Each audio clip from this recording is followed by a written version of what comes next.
Hi, welcome to MarkCycleRepairs.com, the weekly or bi-monthly blog. As you can see, the sun's come out now, so brought a few more customers out. Had a couple quiet weeks, and yeah, now we've got a couple more bikes back in.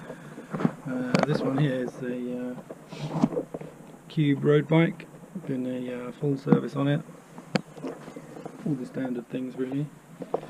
One of the interesting things, which you'll see in my other video, is it's got one of these Powertap rear hubs, and we've just changed the battery inside it. So you can check out my other video if you want to see that, how we changed the battery in it. And yeah, that one will be finished shortly. And then just another classic mountain bike we did. Give a bit of service. And new brake pads, new chain, and new cables all around, so just a standard service really to get it up and running again. And in the couple of weeks we've been a bit quiet, I've had a chance to work on the 3D printed designs, and the main one we've been working on is this new phone holder, which is designed to fit on the handlebars of any bike, like this, with a bracket here.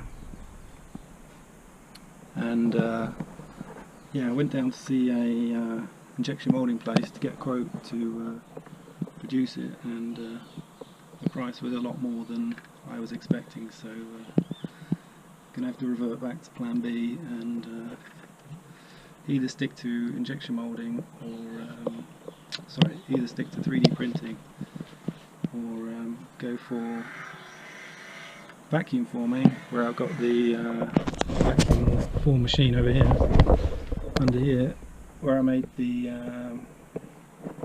first prototype. So I think we need to refine the design to mass produce it in the vacuum former, because 3D printing is a bit of a slow process and not always super strong, but I'll put this in testing soon and put a clear screen on it, and it does actually open up.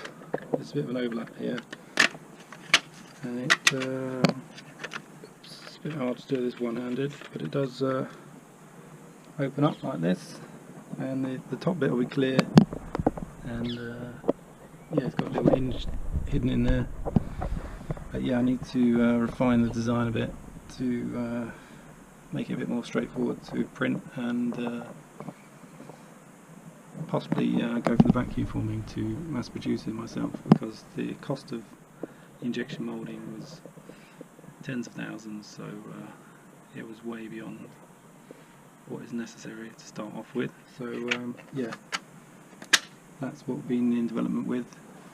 And yeah, I still haven't forgot about the tool holder.